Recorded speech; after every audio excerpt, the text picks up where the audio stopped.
یہ پاکستان میں کبھی ایسا ہو سکتا ہے کہ کسی کی خواہش کے مطابق ادارے یہ طے کرنے لگ جائیں کہ ہم نے اپنا سربراہ کس کو بنانا ہے کس کو نہیں بنانا ہے، اور آپ یہ معاملہ چوک پر لے آئیں، سڑکوں پر لے آئیں، جلسوں میں لے آئیں؟ یہ کون سا پاکستان میں طریقہ تھا کہ جس کے بنا آپ یہ سب کچھ کر رہے تھے؟ پھر یہ ہمارے دوست ہیں رانا ابرار خالد جو اس معاملے کو سامنے لائے تھے توشہ خانہ کو، آپ کو بڑا وقت تھا چیزوں کو آپ ٹھیک کر سکتے تھے۔ اس وقت جب یہ چیزیں بکی تھیں اسی وقت انہوں نے یہ سوال بھی اٹھایا تھا، اور جو انفارمیشن کمیشن ہے انہوں نے درخواست جمع کرائی تھی کہ اس کی تفصیلات دی جائیں۔ سر تفصیلات تو وہ دیتے رہے ہیں ساتھ ساتھ، نہیں دی، تمام گوشواری اس میں لکھ کر دیا گیا کہ یہ سیکرٹ ہے پاکستان کا، یہ سیکرٹ راز ہے جو نہیں دیا جا سکتا ہے، یہ وہاں موجود ہے۔ وہاں پر انفارمیشن کمیشن کو لکھ کر دیا گیا کہ سیکرٹ راز کسی صحافی کے حوالے نہیں کیا جا سکتا۔ رانا ابرار خالد کا نام لے کر بتا رہا ہوں میں ان کو، ان کے وہ کیا تھا، رانا ابرار خالد نے جا کر درخواست دی تھی اور ان نے کہا تھا کہ نہیں یہ ہم سیکرٹ راز نہیں بتا سکتے، یہ کون سا سیکرٹ راز تھا، اور جو بتاتے رہے تھے وہ بھی تو درست نہیں تھا، وہ سارا ڈکلریشن غلط تھا نا۔ اچھا ہاں نہیں تھا درست۔ اس کے بعد تو واقعات نے ثابت کیا، انویسٹیگیشن رپورٹ نے ثابت کیا، ہر چیز نے ثابت کیا، وہ بھی ٹھیک ہو سکتا تھا مگر نہیں ٹھیک کیا۔ اب ظاہر کر دیتے اپنے احساسوں میں، اب کہہ رہے ہیں کہ میں نے ظاہر کیا تھا، 4 بکریاں ظاہر کی، بھائی مکان ظاہر کیا، نہیں ظاہر کیا ان چیزوں کو، آپ کر سکتے تھے یہ چیزیں۔ جب نواز شریف اپنے بیٹے کی کمپنی کا لیا ہوا اپائنٹ لیٹر کنسیل کریں گے، چھپا دیں گے تو نائل ہو سکتے ہیں، اسی بات پر نائل ہوئے تھے۔ سر وہ تو دکھا نہیں سکے تھے نا، ان کے پاس تو کوئی وہ تو کچھ نہیں، وہ ان کے پاس، لیکن یہاں پہ تو ہم دیکھتے رہے لیٹر کے اندر لکھا تھا کہ ان کی 10,000 ریال تنخواہ مقرر ہوئی ہے، اور یہ بات انہوں نے نہیں بتائی تھی، اس وجہ سے کورٹ نے ان کو نااہل قرار دیا۔ یعنی آپ کہہ رہے ہیں کہ اب یہاں سے ریلیف کا کوئی یہ اگر یہ معاملہ جب یہ چیزیں آ گئی تھی میڈیا کے اندر بھی اور باقاعدہ ایک صحافی چلے گئے تھے وہاں پر، تو یہ چیزیں ظاہر کر دینی چاہیے تھی، ڈکلریشن دینا چاہیے تھا۔ عامر ضیاء صاحب، آپ کس طرح سے اس سارے معاملے کو دیکھ رہے ہیں؟ ابھی جو یہ فیصلہ سامنے آیا ہے، سب سے پہلے تو آپ سمجھتے ہیں جس طرح سے اس پہ ایک نئی بحث بھی چھڑ گئی ہے، کچھ قانون دان ہے سینئر، ان سے جب بات ہوئی تو وہ یہ کہہ رہے ہیں کہ یہ فیصلہ کمزور فیصلہ بظاہر دکھائی دے رہا ہے، ابھی ان کے پاس اپیل کا حق ہے اور آگے جا کے چیزیں دو سوال پیدا ہوتے ہیں، ایک تو ظاہر ہے کہ قانونی پہلو ہے، اور اس کا دوسرا پہلو ہے کہ جی رد عمل سیاسی طور پہ کیا آئے گا نا۔ اچھا، میں یہ سمجھتا ہوں کہ ایک طویل قانونی جنگ کا آغاز ہے۔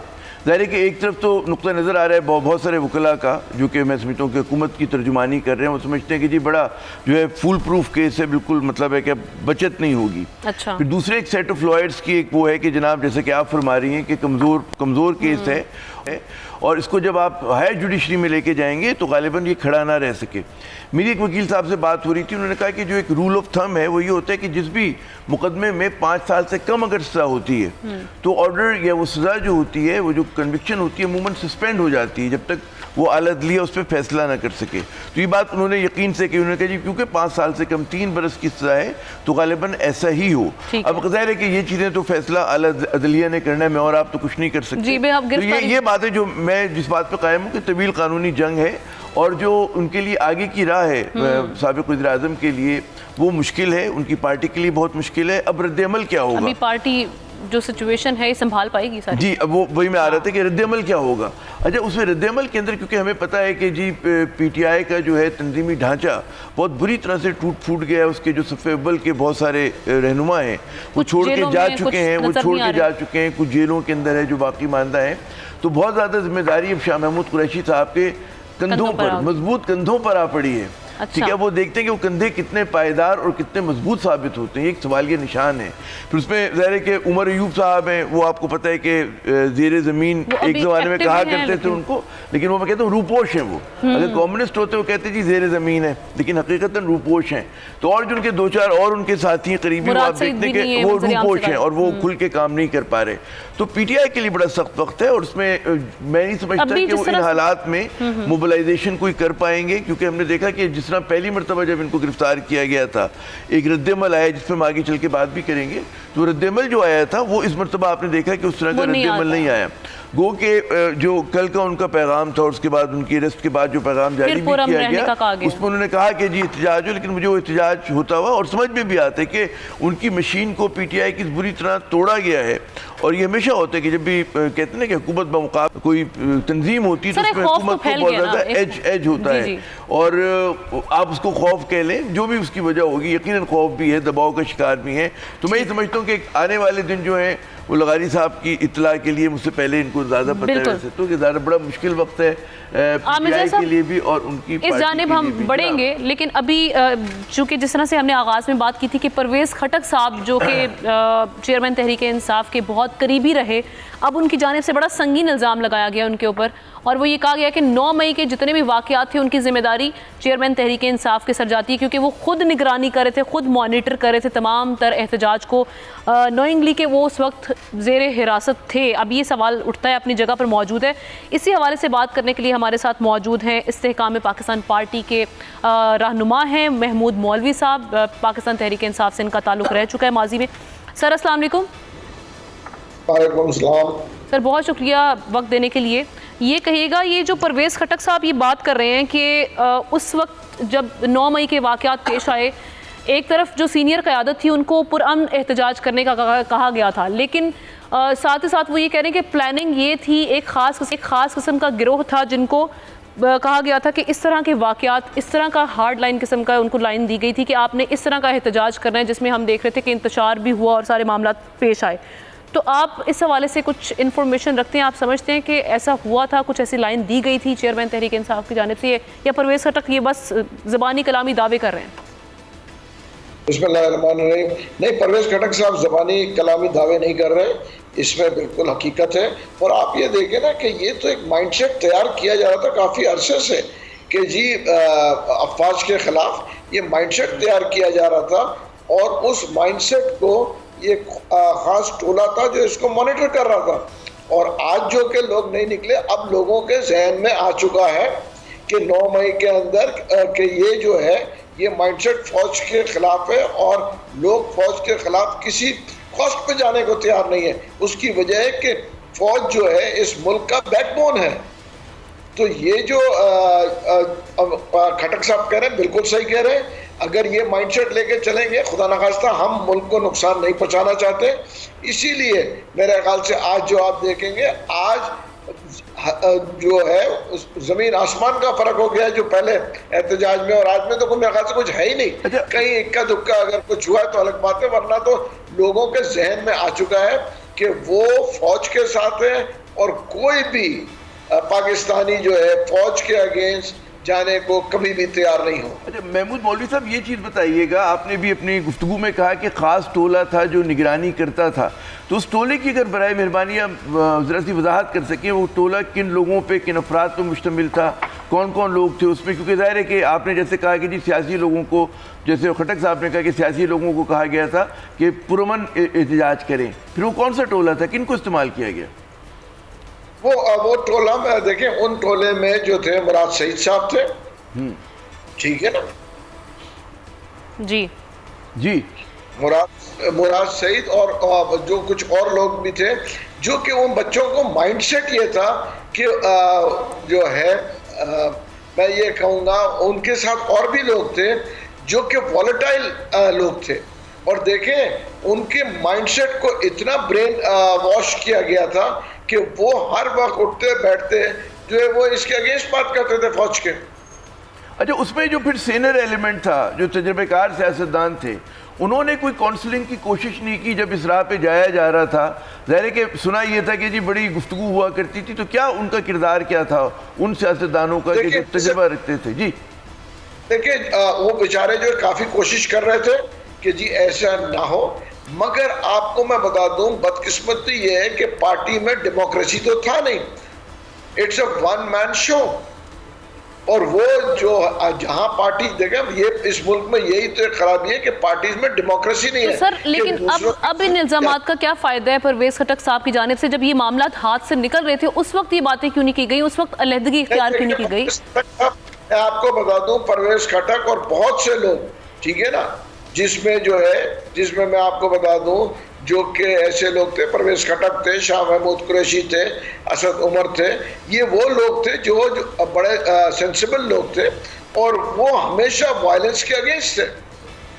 سر وہی تو بات ہم کر رہے ہیں کہ اگر وہ اگینسٹ تھے تو وہ اگر ان کو نظر بھی آ رہا تھا کہ جی پارٹی میں ڈیموکریسی بھی نہیں ہے اور یہ معاملات اس طرف جا رہے ہیں، اس جانب جا رہے ہیں جو کہ ایک خطرناک راستہ ہے، تو اس وقت علیحدگی اختیار کیوں نہیں کی گئی؟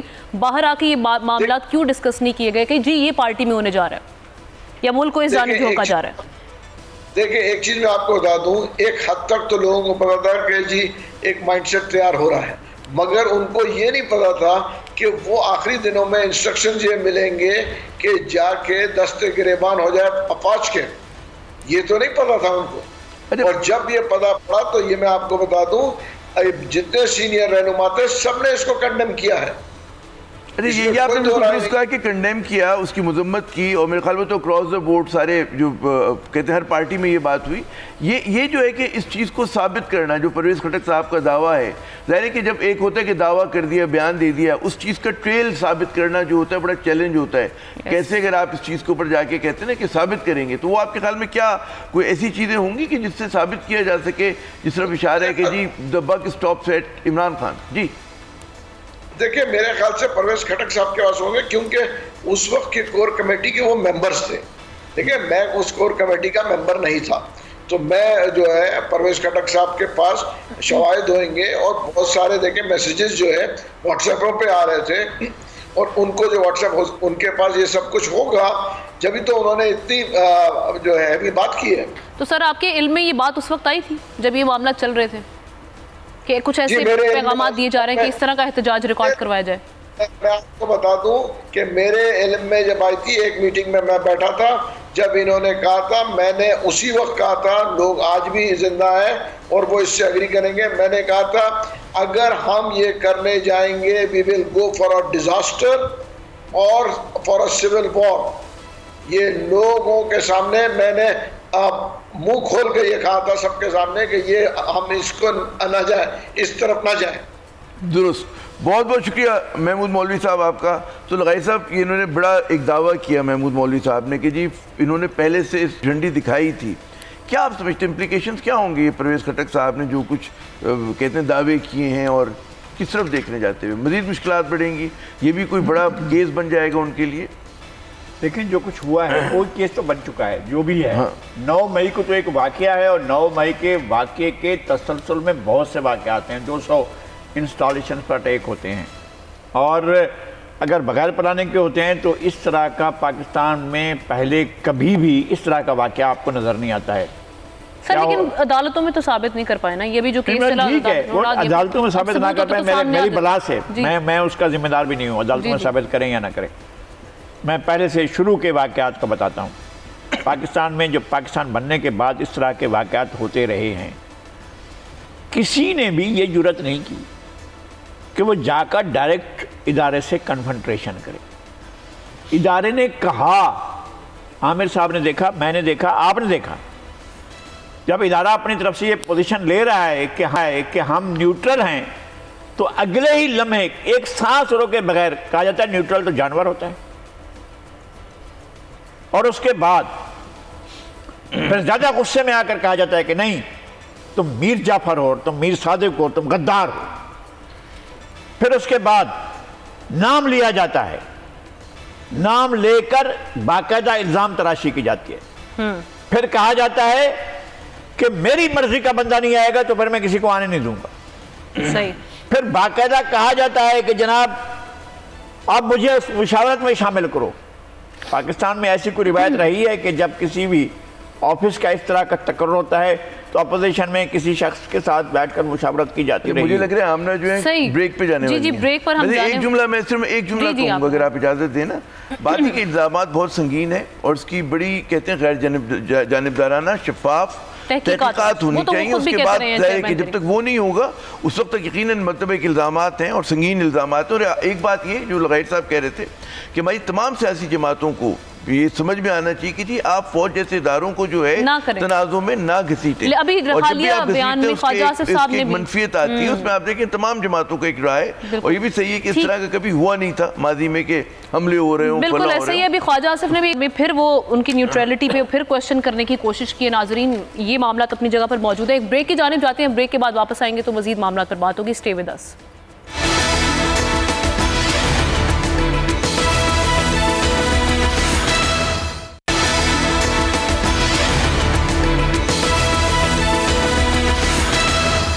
ویلکم بیک ونس اگین ناظرین. اور جس طرح سے ایک اہم معاملہ آج زیر بحث رہا, اجلاس بھی ہوا مشترکہ مفادات کونسل کا, اور اس اجلاس میں نئی مردم شماری جو کہ ڈیجیٹل مردم شماری ہوگی اس کی منظوری دے دی گئی ہے. اب اس کا امپیکٹ کیا ہوگا, کیونکہ اس پہ ایک نئی بحث شروع ہو چکی ہے. کہا جا رہا ہے کہ الیکشن التوا کا شکار ہو سکتے ہیں عام انتخابات, اور یہ جو کہا جا رہا ہے کہ بھی جو نئی مردم شماری ہے اس میں وقت لگے گا, وقت درکار ہوگا. تو کیا اب انتخابات اب التوا کا شکار ہونے جا رہے ہیں؟ عامر ضیاء صاحب سے اس سوال کا جواب لینے کی کوشش. بڑا بنیادی سوال ہے, میرے خیال میں دونوں نقطہ نظر آ رہے ہیں اس کے اوپر. ایک تو یہ ہو رہا ہے کہ کیونکہ مطلب ہے کہ اب حلقہ بندیاں جو ہے آپ کو نہیں کرنی پڑیں گی, اس کا ایک ٹائم ہوتا ہے. پھر ایک اور جو ڈائیکاٹمی آ گئی ہے کہ پھر ہمارا آئین کہتے ہیں جب حلقہ بندیاں ہوں گی تو اس کی آپ کو منظوری بھی لینی پڑے گی پارلیمنٹ کے ذریعے نا. اب وہ پارلیمنٹ جو ہے وہ موجود نہیں ہوگی, 4 دن کے بعد ختم ہو چکی ہوگی. تو یہ پہلا سوال ہے. تو بعض جیسے میں ایک بات کر رہا تھا فواد چودھری صاحب سے, تو انہوں نے کہا جی ہمارا جو آرٹیکل 51(5) اور 51(3) ہے وہ کنٹرڈکٹری ہے. ٹھیک ہے نا, ان کو تو شکایت اس بات کی بھی ہے کہ پنجاب کی نشستیں کم ہو گئی. تو ایک تو یہ بات ہے کہ جی ایک نقطہ نظر یہ ہے کہ جناب اب الیکشن جو ہے ان کا جو ہے پوسٹپونمنٹ جو ہے آگے بڑھنا یقینی ہو گیا ہے. لیکن میری پھر آج وہ پیپلز پارٹی کے سینئر رہنما سینیٹر تاج حیدر صاحب سے بات ہو رہی تھی, تو ان کا یہ کہنا ہے کہ جناب اگر ای سی پی کہتے ہیں 90 روز میں حلقہ بندیاں نہیں کر سکتا تو ان کو آفس کر کے دے دے گا, بقول ان کے کہ اس میں کوئی پریشانی کی بات نہیں, 90 روز میں ہو سکتی ہیں. ٹھیک ہے, تو ابھی تک ہمیں ای سی پی کے فیصلے کا انتظار ہے یا اس کے اعلان کا کہ کیا کرتے ہیں. اچھا, تاج حیدر صاحب کے متعلق جو ابھی الیکشن کے لاز میں چینجز ہوئے اس میں کچھ چیزیں جو ہیں وہ بڑی آسان کر دی گئی, یعنی کہ کسی بھی کانسٹیٹوئنسی میں 10% سے زیادہ فرق نہیں ہوگا آبادی کا. اور پہلے جو ایک بار ہوتا تھا کہ دوسری ڈسٹرکٹ میں جا کے کانسٹیٹوئنسی نہیں بن سکتی, اب بن سکتی ہے. تو یہ چیز ہو رہی ہوگی اس کے اندر نا, جو میرے خیال میں کہ وہ کہتے ہیں کہ آسانی کے ساتھ ہم یہ فیصلہ کر سکتے ہیں. لیکن ان کا یہ کہنا تھا کہ جی بڑا دھوکہ ہوا پاکستان پیپلز پارٹی کے ساتھ. اچھا, اور دھوکہ یوں ہوا کہ اچانک 19 ماہ کے بعد لغائی صاحب غور کیجئے گا کہ سی سی آئی کی میٹنگ بلا لی گئی ہے نا. 19 ماہ تک تو ہوئی نہیں, پھر جب بلائی گئی تو وہاں پر جو ہے 4 ووٹ ایک طرف ہو گئے, یعنی کہ 2 نگراں صوبوں کے ووٹ پنجاب کا اور اس کا, پھر پی ایم کا, پھر ایک آدھ اور کوئی. اور یہ پیپلز پارٹی کے پاس کوئی آپشن نہیں تھا کہ to go with the decision. اگر وہ نہ جاتے تو وہ لوگ مشکل میں ہوتے, مطلب ہے تو پھر ظاہر ہے کہ ان کو جانا پڑا, کیونکہ وہ چاہتے ہیں کہ ہر حالت میں انتخابات ہوں. تو اس لیے انہوں نے اس پہ تعاون کیا, لیکن ان کی ریزرویشنز ہیں. اور ان کا یہ کہنا ہے کہ جی سندھ کی آبادی کو 3 کروڑ کم گنا گیا. ٹھیک ہے, تو آپ دیکھیں کہ سندھ کو اس بات پہ اعتراض ہے. ٹھیک ہے نا, اربن سندھ کو الگ اعتراض ہے, رورل سندھ کو اپنا اعتراض ہے. اچھا, وہاں پہ بلوچستان بھی مل گیا تھا, اس طرف چلا گیا تھا, باپ کے جو ووٹ تھے ادھر گئے تھے نا. ٹھیک ہے, تو یہ ان کی ریزرویشن ہے. تو بقول تاج حیدر صاحب کے انہوں نے کہا جی آپ مجھے کوٹ کر سکتے ہیں اس بات پہ کہ جو بیورو آف اسٹیٹسٹکس ہے اس نے بڑی گڑبڑ کی, اور انہوں نے کرمنل ان کا ایک رویہ رہا ہے اس پورے معاملے کے اندر نا. تو اس بات کی نشاندہی کرتا ہے کہ جی وہ جو ایک رولنگ الائنس ہے اس کے اندر جو ہے آپ کو دڑاڑ, یہ بڑی بات ہے عامر صاحب, رولنگ الائنس کے اندر رولنگ الائنس کے اندر ایک بہت بڑا رسک موجود ہے, ایک بہت بڑا بنیاد رکھ دی گئی ہے آج. اچھا, آج جس طرح سے رولنگ الائنس جو بھی ہے یہ 3 دن اور چلے گا, اگر چلا تو اس سے پہلے بھی ختم ہو سکتا تھا, ختم ہونا چاہیے تھا. جس طرح سے یہ ہوا ہے, جس طرح سے مردم شماری کے نتائج کو مسلط کیا گیا ہے. یہ ڈیجیٹل سینسس پھر کس بات کے لیے ہو رہے ہیں؟ اگر آپ نے باقاعدہ فگر دے دیے ہیں کہ 24 کروڑ 10 لاکھ پاکستان کی آبادی, تو پھر کس بات کے لیے؟ اور کیا ہوگا اس کے ساتھ, اور کیا ڈالیں گے؟ گوڑ شکر ڈالیں گے. پھر یہ ہے کہ سندھ کی آبادی جو ہے, سندھ کی ہی آبادی کیا مطلب باقی صوبوں میں, پنجاب میں اگر آپ نے سینٹرل پنجاب میں آبادی کو بڑھایا ہے تو سرائکی بیلٹ میں تو آبادی اور زیادہ کم کی گئی ہے.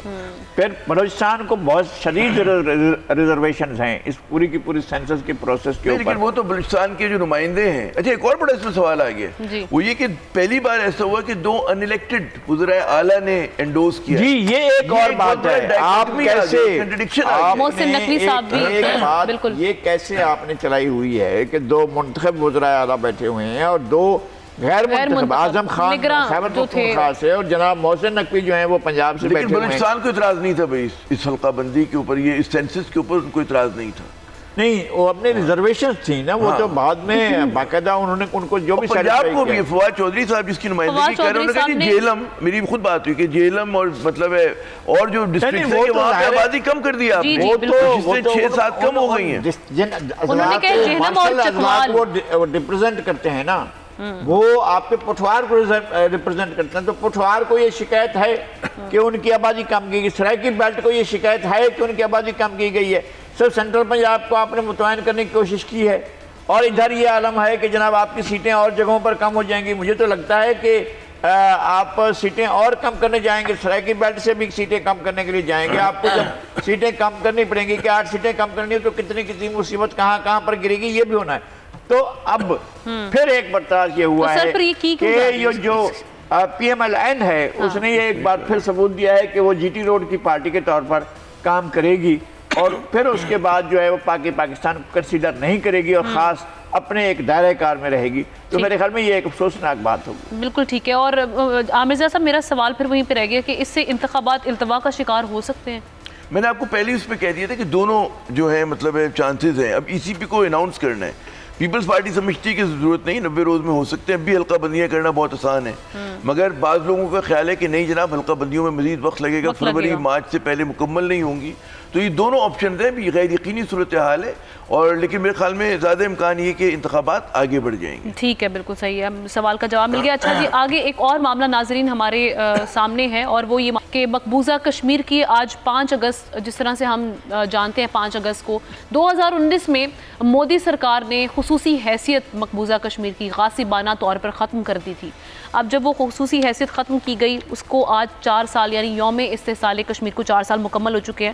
مودی سرکار نے جائیداد کی خرید و فروخت کا جو قانون تھا اس کو پیروں تلے روندا تھا, اور غیر کشمیری جو تھے افراد ان کو زمین الاٹ کرنا شروع کر دی ہے. اس حوالے سے رہنما یاسین ملک, ان کی اہلیہ مشال ملک نے اس حوالے سے گفتگو کی ہے, وہ آپ کو پہلے سنواتے ہیں. لغاری صاحب, اس سارے معاملے کو دیکھیں, یہ پاکستان کی تکمیل کے لیے لازمی ہے کہ کشمیر کا معاملہ کشمیری عوام کی خواہشات اور پاکستان کو ایک فریق مانتے ہوئے اس کو حل کیا جائے, جو کچھ آپ یونائٹڈ نیشن میں کہہ چکے ہیں. بالکل اس کو نہیں مانتے ہیں آپ. اگر انڈیا نہیں مانتا ہے تو یونائٹڈ نیشنز کو دیکھنا چاہیے اور عالمی برادری کو دیکھنا چاہیے. یہ صورتحال تاریخ میں ہمیشہ ایسی نہیں رہتی ہے کہ آپ انڈیا کے بارے میں سوچتے رہیں اور پاکستان کو یا کشمیری عوام کو جو اس ملک مسئلے کے اصل فریق ہے ان کو نظر انداز کر کے آپ اپنے طور پر منمانے فیصلے کریں.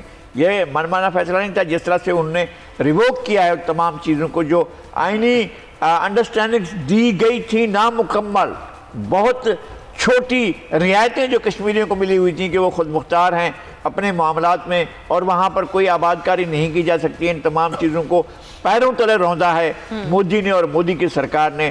کیا سمجھ رہے ہیں کہ ان کے, یا یہ جو کشمیر جو ہے یہ ان کے آبا و اجداد کی جاگیر ہے؟ کشمیر کشمیریوں کا ہے, کشمیر کے لوگوں کا ہے, اور کشمیریوں کا آپشن موجود ہے, ہمیشہ وہ دیا ہے انہوں نے کہ وہ پاکستان کے ساتھ رہنا چاہتے ہیں, اور ہمارے لیے اشارہ کی حیثیت رکھتا ہے. اور یہ ہمارا نہیں, ہمارے قائد اعظم کا کہنا ہے. یہ ایک بات. دوسری بات, جو مین سورسز ہیں ہماری واٹر سورسز جتنے بھی ہیں وہ وہاں سے آتے ہیں. ہم کیسے چھوڑ سکتے ہیں ان کو؟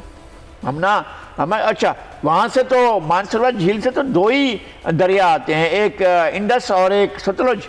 آپ نے ستلج جو ہے وہ پہلی ہمارے اس پر گردن پر ہاتھ رکھ کر, انگوٹھا رکھ کر آپ نے ہم سے غاصبانہ طور پر لیا ہے, اور یہ غلط فیصلہ تھا کہ جو انڈس واٹر ٹریٹی میں آپ نے ستلج کے حوالے کرتا ہے. ستلج مین دریا ہے, جو 4 دریا پورے برصغیر میں جو مانسروار جھیل کے اصل ماخذ سے آتے ہیں ان میں سے ایک شامل ہے. آپ نے اس کو جو ہے انڈیا کے حوالے کر دیا. پھر اس کے بعد باقی جو دریا ہیں ہمارے ساتھ جو آ کر انڈس کے ساتھ ملتے ہیں, آپ انہیں وہاں پر آپ نے جو ہے کہیں بند بنا دیا, کہیں فرقہ بند بنا دیا, کہیں آپ نے جو ہے چناب پر اپنا ایک اور پروجیکٹ بنا دیا, آپ انڈس پر بھی پروجیکٹ بنائے گئے. اس طرح کی چیزیں یہ ناقابل قبول ہیں, نہیں مانیں گے, پاکستان کے عوام بھی نہیں مانیں گے, کشمیری عوام بھی نہیں مانیں گے. یہی بات عامر زیادہ صاحب, یہ ڈسکشن کرنے سے تو اس کا حل نہیں نکلے گا. ہم بیٹھتے ہیں, باتیں کرتے ہیں, ہمارے جو حکمران ہیں وہ آتے ہیں اس معاملے پر باتیں کرتے ہیں, دعوے کرتے ہیں, ہم باتیں بھی نہیں کرتے. دیکھیں کیونکہ ہمارے ملک کی داخلی صورتحال اتنی بری ہے. آپ دیکھیں کہ میرے اور ہمارے بس میں ہوتا تو پورا پروگرام جو ہے وہ کشمیر پہ ڈیڈیکیٹ ہونا چاہیے تھا, لیکن کیونکہ ہماری اپنی داخلی صورتحال ایسی ہے کہ ہم لوگ آپس میں مطلب آپ دیکھیں کہ پولیٹیکل انسٹیبلٹی کا ہم لوگ شکار ہیں, تو ہمیں اپنے غموں سے فرصت نہیں ملتی کہ ہم مقبوضہ کشمیر کا جو مقدمہ ہے وہ زور سے اپنے ملک میں بھی لڑ سکیں. تو آپ دیکھیں نا کہ اب ہم مطلب حفظ ما تقدم کے طور پہ ہم لوگ آخری میں بات یہ کریں, لیکن یہ تو ٹاپ اسٹوری ہونی چاہیے پورے دن کی. لیکن میں آج پورا دن ٹی وی دیکھتا رہا ہوں, سب ٹی وی نے کور بھی کیا ہے, لیکن جتنی شدت کے ساتھ کرنا چاہیے میں سمجھتا ہوں اس میں کمی ہے. پہلی بات تو یہ. دوسرا میں یہ کہوں گا کہ دیکھیں ہمیں یہ سمجھنا چاہیے کہ ہم کہتے ہیں کہ جی مودی صرف نہیں کر رہی ہے, مودی تو نمائندگی کر رہا ہے ایک سوچ کی. اور وہ سوچ یہ ہے کہ جناب ایک پورے خطے پہ ہیجمنی ہو. تو انہوں نے اپنے تئیں جو ہے مسئلہ کشمیر حل کر لیا, انہوں نے ضم کر لیا انڈین یونین ٹیریٹری کے اندر. اب وہاں پر جیسے کہ بھی مشال کا ہم دکھا رہے تھے, مشال صاحبہ کے لغاری صاحب نے کہا کہ جناب انہوں نے وہ ڈیموگرافک چینجز لے کر آ رہے ہیں وہاں پر. وہ تو اپنے گلگت بلتستان والے بھی آپ نے دیکھا تھا جو ہم نے پچھلے دنوں سٹوری کی بھی تھی کہ وہ اپنی طرف سے وہ بھی ایک ڈیموگرافک چینج لانے کی کوشش کریں کہ اس کی بھی حیثیت ختم کر رہے ہیں, اس کو اپنا علاقے میں. وہ تو ان کا دعویٰ ہے نا, آزاد کشمیر پہ گلگت بلتستان پہ دعویٰ ہے, لیکن مقبوضہ کشمیر میں جو پاکستان کی حکومت بھی کہتے ہیں شیورٹی دیتی ہے کہ کشمیر میں, آزاد کشمیر میں کوئی اور جا کر خرید و فروخت نہیں کر سکتا, سیٹل نہیں ہو سکتا, وہ کشمیر کشمیریوں کا ہی ہے نا آزاد کشمیر. تو اسی طرح مقبوضہ کشمیر میں لیکن انہوں نے یک طرفہ طور پہ اور یہ کرتے ہوئے انہوں نے دو کام بڑے خطرناک کیے. جیسے بھی لغائی صاحب نے فرمایا کہ جو انہوں نے آئینی ایک فگ لیف تھا وہ, کیونکہ کشمیریوں کو اعتراض تو آئینی اس کے اوپر بھی, اس کو انہوں نے پامال کیا. لیکن جو بائیلیٹرل اور انٹرنیشنل معاہدے کیے تھے پاکستان کے ساتھ, کشمیریوں کے ساتھ اور اقوام متحدہ کے ساتھ, ان کو بھی یک طرفہ طور پہ اس کو وائلیٹ کیا ہے. اچھا آخری بات جو میں سمجھتا ہوں بہت اہم ہے کہ ہماری جو قیادت ہے, جیسے میں جب پی ٹی آئی کا دور حکومت تھا تب بھی میں بہت اعتراض کرتا تھا, ہمیں پتہ ہونا چاہیے کہ there are no takers for peace in India. کوئی آپ سے بات کرنے کے لیے تیار نہیں, لیکن شاہ محمود قریشی اس زمانے میں ہر وقت کہتے تھے جی بات ہونی چاہیے. اسی طرح آپ دیکھیں کہ شہباز شریف صاحب نے بھی کچھ دن پہلے 2-4 دن پہلے کہا جی ایک کانفرنس میں کہ ہم بات کرنے کے لیے تیار ہیں, اور اس کا پھر جواب بھی بھارت کی طرف سے آ گیا کہ وہ بات کرنے کے لیے تیار نہیں ہے. اب مجھے سمجھ میں نہیں آتا کہ یہ لوگ اتنے بے پہرا ہیں. وہ ہمیشہ ہوتا ہے نا سیاست کا پہلا اصول کہ خود کو جانو اور دشمن کو جانو. تو انہیں پتہ نہیں کہ دشمن کیا کر رہے ہیں, انہیں اس بات کا اندازہ نہیں کہ جی بھارت جو ہے آپ سے وہ چاہتا ہے کہ آپ سے نہ وہ بات کرے, وہ سمجھتا ہے پاکستان سلپری سلوپ پر ہے, اس کو برباد ہونے دیا جائے, خراب ہونے دیا جائے. اور آپ بار بار جو ہیں ایک طرح کا میں اگر سخت لفظ استعمال کرنے کی کہوں کہ اپنی تذلیل کرانے کے لیے آپ بار بار ان کو پیس وہ ٹاکس آفر کرتے ہیں اور وہ اس کو رد کر دیتا ہے. حالانکہ زیادتی ان کی ہے, غنڈہ گردی ان کی ہے, بدماشی ان کی ہے, اس کے باوجود جناب ہمارے لوگ جو ہیں ہر وقت. اور آپ کو پتہ ہے کہ یہ مسئلہ جو ہے ایک کمزور پاکستان مذاکرات کی ٹیبل پہ ہارے گا, تو اس کے لیے ایک ٹرم ہوتی ڈپلومیسی میں کولڈ پیس, سرد امن, کہ آپ سرد امن کر لیں, ٹھیک ہے ہم جنگ بھی نہیں کر رہے لیکن آپ سے بات بھی نہیں کر رہے. اور ہمارے لوگوں میں بعض لوگوں میں یہ خناس بھرا ہوا ہے کہ جی بڑا جب تک تجارت نہیں ہوگی بھارت کے ساتھ ہم ترقی نہیں کریں گے. آپ کو مائنس بھارت ترقی کرنی ہے, بھارت سے تجارت نہیں کرنی ہے. ہم نے بہت منیمم کام کیا تھا اس کے ماضی کی پی ٹی آئی دور میں کہ ہم نے یہ فیصلہ کیا تھا کہ ہم ڈپلومیٹک ٹائز کو ڈاؤن گریڈ کریں, تجارت نہیں کریں گے بھارت کے ساتھ اور ہر چیز. تو وہ قائم رہنا چاہیے, ہمیں کولڈ پیس پہ جانا چاہیے, ہم جنگ نہیں کر رہے. کیونکہ آج ہم اگر کمزور ہیں تو قومیں جو ہیں وہ دہائیوں اور صدیوں میں سوچتی ہیں. تو یہ ضروری نہیں کہ ہم پرسوں بھی, کل بھی جو ہے آنے والے کل میں کمزور ہوں گے. تو ہم اپنے جو شہرگ ہے ہماری, ہم اس کے اوپر جو ہے کسی بھی قسم کا کمپرومائز اگر کریں گے, میرے خیال میں ہماری آنے والی نسلیں, ہمارا ملک, ہمارا وطن معاف نہیں کرے گا. اور یہ چیز شہباز شریف کو, یہ چیز پورے شریف خاندان کو سمجھ میں ان کو آنی چاہیے کہ اپیزمنٹ کی پالیسی میں پہلے بھی نواز شریف نے ملک کو نقصان پہنچایا, کشمیر کوز کو ڈیمیج کیا, وہ ایک مرتبہ پھر کر رہیں گے. تو ان کو نہ مذاکرات ہونے چاہیے. مجھے تو اس بات پہ بھی اعتراض ہے جو ہم نے پہلے کہا تھا کہ آپ کو تو کرکٹ ٹیم, ہاکی ٹیم بالکل بائیک آؤٹ کریں. آپ جب وہ آپ کے پاس آ کے کھیلنے کے لیے تیار نہیں, وہ آپ کو ڈنڈے سے چھونے کو تیار نہیں ہے, ہم جا کے ہم جا کے کرکٹ بھی کھیل لیں. لیکن ظاہر ہے کہ ہمارا ایک کہتے ہیں نا ڈائلیوٹ ہو گیا ہمارا نیشنلزم, اس کو جگانے کی ضرورت ہے. میں آخری کے 1 منٹ ہے آپ کے پاس. ایک بار میں کسی کا انٹرویو کر رہا تھا, ایک کشمیری مجاہد کا, تو میں میرا آپ کی عمر کا ہوں گا, میں نے کہا جی آپ لوگ عجیب ہیں کہ فلم پہ پابندی لگا دیتے ہیں, گانے موسیقی نہیں سنتے بھارت کی نا. تو کہتے ہیں کہ بات مقبوضہ کشمیر کی بات کرو. کہتے ہیں بات یہ ہے کہ جب ہم کہتے ہیں کہ ہم دشمن سے نفرت کرتے ہیں تو ہم اس کی ہر چیز سے نفرت کرتے ہیں. ہم اس کی مطلب ہے اس کے سال سے بھی کرتے ہیں, اس کے کلچر سے بھی کرتے ہیں, اس کی فلم سے بھی کرتے ہیں, اس کی موسیقی ہر چیز سے کرتے ہیں. تو اگر دشمنی کی آپ نے اگر یہ کہتے ہیں دراڑ ڈالی, اور ہے ہماری, انہوں نے زیادتی کی. ہمارے لوگوں کے ویژن کو داد دیں, فور فادرز آف پاکستان, انہیں پتا تھا کہ جو وہاں پر ایک کہتے ہیں نا کہ تنگ نظر دو قومی نظریہ جو تھا وہ ہندو قوم پرستی, آج دیکھیں مسلمانوں کی جان محفوظ نہیں, مال محفوظ نہیں, ہماری عبادت گاہیں بھارت میں محفوظ نہیں مسلمانوں کی, ٹھیک ہے نا, ان کی عزتیں محفوظ نہیں ہیں. یہ بھارت کی عالم ہے. مقبوضہ کشمیر کو انہوں نے دنیا کی سب سے بڑی جیل بنا ڈالا, اور ہم کہتے ہیں ہم جا کے مذاکرات کریں گے, ہم جا کے ان کی فلمیں دیکھیں گے. خیر میں اب چپ ہو جاتا ہوں اس سے پہلے کہ مجھے مزید. بالکل درست آپ نے عامر ضیاء صاحب فرمایا کہ ہم جو معاملات ہم جس طرح سے دیکھ رہے ہیں کشمیر کے, وہ صرف باتیں کی جاتی ہیں لیکن اس کے حل کی طرف ہم نہیں جاتے. اس کے ساتھ ہی ناظرین آج کا وقت ختم ہوا جاتا ہے. انشاءاللہ کل پھر آپ کی خدمت میں حاضر ہوں گے. تب تک کے لیے اللہ حافظ.